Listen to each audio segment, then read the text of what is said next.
വീട്ടിലെപ്പോഴും ഉള്ള സാധനങ്ങൾ വെച്ചിട്ട് പെട്ടെന്ന് ഉണ്ടാക്കിയെടുക്കാൻ പറ്റുന്ന ഒരു ചായ പലഹാരത്തിൻ്റെ റെസിപ്പിയാണ് കേട്ടോ ഇന്ന് ചെയ്ത് കാണിക്കുന്നത്. അധികം ഇൻഗ്രീഡിയൻസിൻ്റെ ഒന്നും ആവശ്യമില്ല. നമ്മുടെ വീട്ടിലെപ്പോഴും ഉള്ള സാധനങ്ങൾ വെച്ചിട്ട് ഉണ്ടാക്കിയെടുക്കാം. അതുപോലെ തന്നെ അധികം സമയമൊന്നും ആവശ്യമില്ല. ചായയുടെ കൂടെ കഴിക്കാനായിട്ട് നല്ല ടേസ്റ്റിയുമാണ് കേട്ടോ. അതുപോലെ തന്നെ കാണാനും നല്ല ഭംഗിയുള്ള പലഹാരമാണ്. അപ്പോൾ ഈ റെസിപ്പി കണ്ടുകൊണ്ടിരിക്കുന്നതിനിടയിൽ റെസിപ്പി ഇഷ്ടപ്പെട്ടാൽ ഒന്ന് ലൈക്ക് ചെയ്ത് നിങ്ങളുടെ അഭിപ്രായങ്ങളൊന്ന് അറിയിക്കണം കേട്ടോ. അതുപോലെ തന്നെ റെസിപ്പി ഇഷ്ടപ്പെട്ടാൽ ഫ്രണ്ട്സിനും റിലേറ്റീവ്സിനും ഒക്കെ ഒന്ന് ഷെയർ ചെയ്ത് കൊടുക്കുക. അപ്പോൾ നമുക്ക് ഈ റെസിപ്പി എങ്ങനെ ചെയ്യുന്നതെന്ന് നോക്കാം. അപ്പോൾ ഈ റെസിപ്പിയുടെ വീഡിയോയിലേക്ക് പോവാം. അപ്പോൾ അതിനായിട്ട് ഞാനിപ്പോൾ ഇവിടെ ആദ്യം തന്നെ 3 ഉരുളക്കിഴങ്ങ് പുഴുങ്ങിയത് എടുത്തിട്ടുണ്ട്. ഇതൊന്ന് ഞാൻ ഓവനിൽ വെച്ചിട്ടാണ് പുഴുങ്ങിയത്. നിങ്ങൾക്ക് കുക്കറിൽ ആണെന്നുണ്ടെങ്കിലും പുഴുങ്ങി തൊലി കളഞ്ഞെടുത്തിട്ടുണ്ട്. അതിന് ശേഷം ഇതുപോലെ ഇങ്ങനെ ഒരു ഫോർക്ക് വെച്ചിട്ട് ഇതൊന്ന് ഉടച്ചു കൊടുക്കണം. ശരിക്ക് ഒട്ടും കട്ടയും തരിയും ഒന്നുമില്ലാതെ ശരിക്കും ഉടയ്ക്കണം. ഇപ്പോൾ ഇത് ഉടച്ചെടുത്തിട്ടുണ്ട്. ഇനി അതിലേക്ക് ഇതാ വെളുത്തുള്ളിയാണ്. ഇതുപോലത്തെ 2 വെളുത്തുള്ളി അല്ലി എടുത്തിട്ടുണ്ട്. ഈ 2 വെളുത്തുള്ളി അല്ലി നമുക്കിതിലേക്കൊന്ന് ഗ്രേറ്റ് ചെയ്ത് ചേർക്കാം. ഗ്രേറ്റ് ചെയ്ത് ചേർക്കാം, അല്ലാന്നുണ്ടെങ്കിൽ ചതച്ചിട്ടാണെങ്കിലും ചേർത്ത് കൊടുക്കാം. അല്ലെങ്കിൽ നിങ്ങൾക്ക് അരിഞ്ഞ് മുറിച്ചിട്ടാണ് കത്തി വെച്ചിട്ട് ചെറുതായിട്ട് മുറിച്ചിട്ടാണെങ്കിലും അങ്ങനെയും ചേർത്ത് കൊടുക്കാം.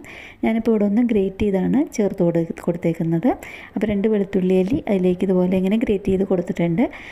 ഇനി അതിലേക്ക് നിങ്ങളുടെ എരിവിനും ഇഷ്ടത്തിനും അനുസരിച്ചിട്ടുള്ള അളവിൽ പച്ചമുളകാണ് ചേർത്ത് കൊടുക്കുന്നത്. പച്ചമുളക് ഞാനിപ്പോൾ ഇവിടെ എരിവുള്ള പച്ചമുളക് 2 എണ്ണം ചെറുതായിട്ട് ചോപ്പ് ചെയ്തിട്ട് അതും ചേർത്ത് കൊടുത്തിട്ടുണ്ട്. വളരെ നൈസായിട്ടാണ് ചോപ്പ് ചെയ്തേക്കുന്നത്. അതും ചേർത്ത് കൊടുത്തിട്ടുണ്ട്. അതിൻ്റെ കൂടെ തന്നെ ഞാനിപ്പോൾ ഒരു 4-5 ചുവന്നുള്ളി എടുത്തിട്ടുണ്ട്. തൊലി കളഞ്ഞ് വൃത്തിയാക്കി കഴുകി എടുത്തിട്ടുണ്ട്. അതും നമുക്ക് നേരത്തെ വെളുത്തുള്ളി ചെയ്ത പോലെ തന്നെ ഇതുപോലെ ഇങ്ങനെ ഒന്ന് ഗ്രേറ്റ് ചെയ്തിട്ട് ചേർത്ത് കൊടുക്കാം. ചുവന്നുള്ളി ഗ്രേറ്റ് ചെയ്തും ഇതുപോലെ തന്നെ ഇങ്ങനെ ചേർത്ത് കൊടുത്തിട്ടുണ്ട് കേട്ടോ. ഇനിയിപ്പോൾ അതിലേക്ക് ചേർക്കാൻ പോകുന്നത് ഒരു മീഡിയം സൈസിലുള്ളൊരു സവാള ചെറുതായിട്ട് ചോപ്പ് ചെയ്തെടുത്തതാണ്. അപ്പോൾ മീഡിയം സൈസിലുള്ളൊരു സവാള ചെറുതായിട്ട് ചോപ്പ് ചെയ്തെടുത്ത് അതും ചേർത്ത് കൊടുത്തിട്ടുണ്ട്. ചെറുതായിട്ട് മുറിച്ചെടുക്കണം. സവാള തീരെ നൈസായിട്ട് വേണം മുറിച്ചെടുക്കാനായിട്ട്. അപ്പോൾ അതവിടെ സവാളയും അതുപോലെ തന്നെ ചേർത്ത് കൊടുത്തിട്ടുണ്ട്. ഇഷ്ടത്തിന് ഉള്ളിയെല്ലാം മൂത്ത് വരുമ്പം നല്ല ടേസ്റ്റ് ഉണ്ടാകും. അപ്പോൾ നിങ്ങളുടെ ഇഷ്ടത്തിനനുസരിച്ചിട്ട് കൂടുതൽ വേണമെന്നുണ്ടെങ്കിൽ കൂടുതൽ ചേർത്ത് കൊടുക്കാം. ഞാനിപ്പോൾ ഒരു മീഡിയം സൈസിലുള്ള സവാളയാണ് നൈസായിട്ട് ചോപ്പ് ചെയ്തിട്ടാണ് ചേർത്ത് കൊടുത്തേക്കുന്നത്. ഇനിയിപ്പം ഇതിലേക്ക് വേറെ കുറച്ച് സാധനങ്ങളും കൂടെയും ടേസ്റ്റിന് വേണ്ടിയിട്ട് ചേർത്ത് കൊടുക്കാനുണ്ട്. അപ്പോൾ അതിലേക്ക് ഞാനിപ്പോൾ ഇവിടെ ഒരു 3 ടേബിൾ സ്പൂൺ അരിപ്പൊടിയാണ് ചേർത്ത് കൊടുക്കുന്നത്. കുറേശ്ശെയായിട്ടാണ് ചേർത്ത് കൊടുക്കുന്നത്. അപ്പോൾ ഇവിടെ ഞാനിപ്പോൾ ഇവിടെ വറുത്ത അരിപ്പൊടിയാണ് എടുത്തേക്കുന്നത്. നിങ്ങൾക്ക് വറുക്കാത്ത അരിപ്പൊടി വേണമെന്നുണ്ടെങ്കിൽ അതും ചേർത്ത് കൊടുക്കാം. അരിപ്പൊടി ചേർത്ത് കൊടുത്തു കഴിഞ്ഞതിന് ശേഷം അതിലേക്ക് ആവശ്യമുള്ള ഉപ്പ് കൂടി ചേർത്ത് കൊടുത്തിട്ടുണ്ട്.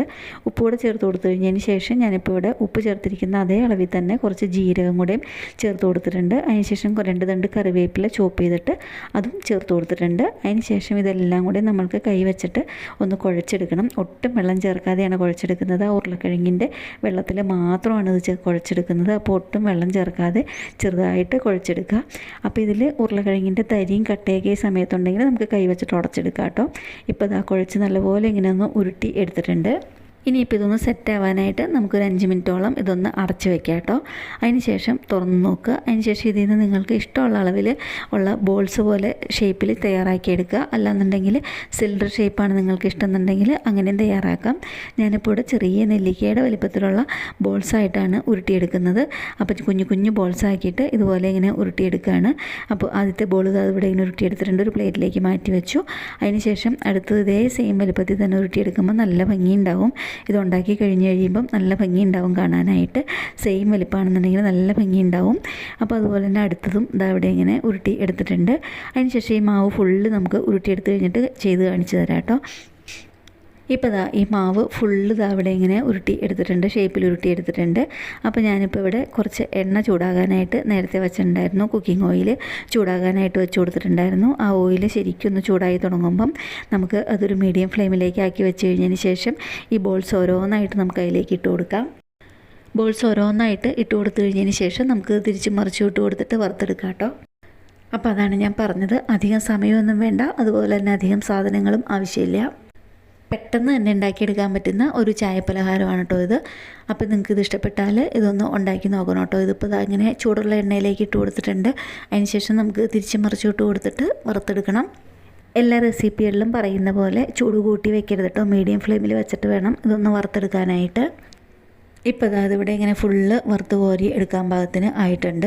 ഇപ്പോൾ എണ്ണയിലിട്ടിട്ട് ഇതൊന്ന് ശരിക്കൊന്ന് വറുത്ത് ആയി കിട്ടിയിട്ടുണ്ട് കേട്ടോ. ഇനിയിപ്പോൾ ഇത് മറ്റേ സൈഡും കൂടെ ചെറുതായിട്ടൊന്ന് ആയി കിട്ടാനുണ്ട്. ഇപ്പോൾ ഫുള്ള് ഇതായിട്ടുണ്ട്. ഇനിയിപ്പോൾ നമുക്കിതൊന്ന് കോരി മാറ്റാം. നമുക്കൊരു അരിപ്പയിലേക്ക് കോരി മാറ്റി ഇതിൽ എണ്ണയെല്ലാം ഫുള്ള് കളഞ്ഞതിന് ശേഷം വേണം ഒരു പ്ലേറ്റിലേക്ക് മാറ്റി കൊടുക്കാനായിട്ട്.